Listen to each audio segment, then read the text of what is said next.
Hello everyone, my name is Jacob and today we are going to discuss the proposal chapter. So let's start. One day, Stepan Chubukov got a visit from Ivan Vasilievich Lomov. Ivan Lomov was dressed in his finery, a dress jacket and white gloves. The two neighbors greet each other affectionately.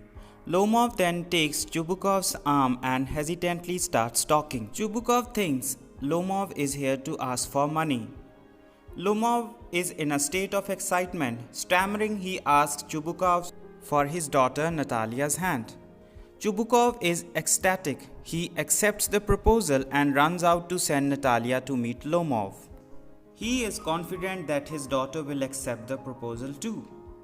After Chubukov leaves, Lomov thinks to himself. He feels that he needs to decide and not think too much, otherwise he will never get married. Natalia, he feels, has also the qualities of a good wife. She is an excellent housekeeper, not bad looking and well educated. Besides, he is 35 and has a weak heart. He ought to settle down and lead a quiet life. At this point, Natalia enters. She makes Ivan comfortable and asks after him. Ivan hesitatingly and nervously begins to say why he is there. Instead of getting straight to the point, he starts talking about their childhood and the warm relationship between their families. He also points out that they are neighbors too. His oxen meadows touch their birchwood trees. Natalia interrupts him here. She asserts that oxen meadows belongs to Chubukovs and not the Lomovs.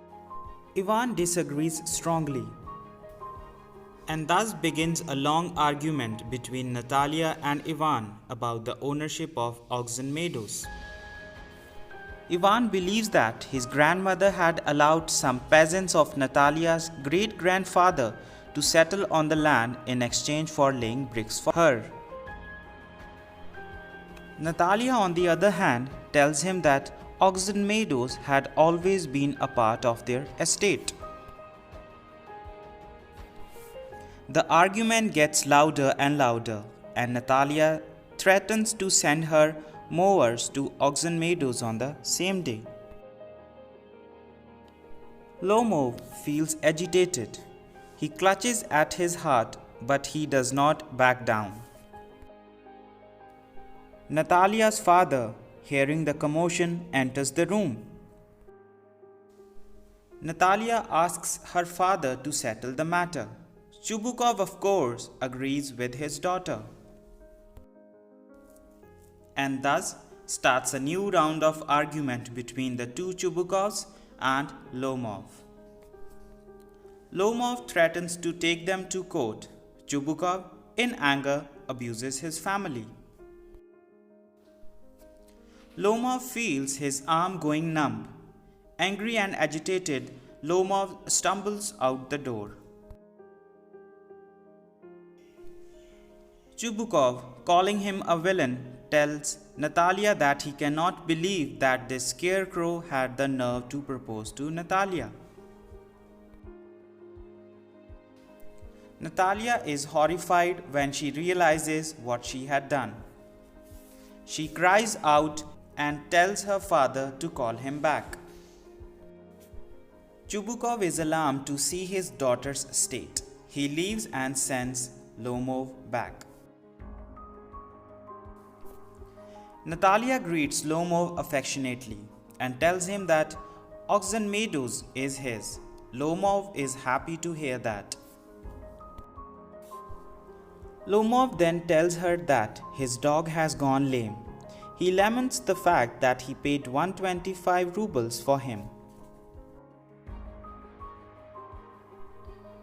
Natalia feels that the amount was too high. She believes that the dog her father bought for merely 85 rubles is better than Lomov's. Lomov disagrees, and another long argument starts. Chubukov returns as the heated argument is in progress. Natalia again asks her father for his opinion.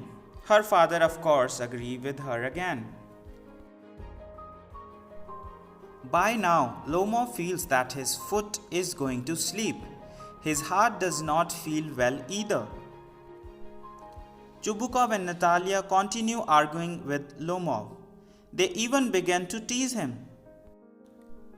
Lomov, unable to bear it anymore, collapses. Natalia screams. She believes Lomov is dead. Chubukov looks around wildly, shouting for a doctor. In panic, he seizes a glass and brings it to Lomov's mouth. To their surprise, Lomov starts moving. He is not sure where he is. Chubukov quickly tells him that Natalia is willing to marry him. He tells his daughter to kiss him in agreement. Lomov is now fully awake. He is happy that Natalia has agreed to marry him.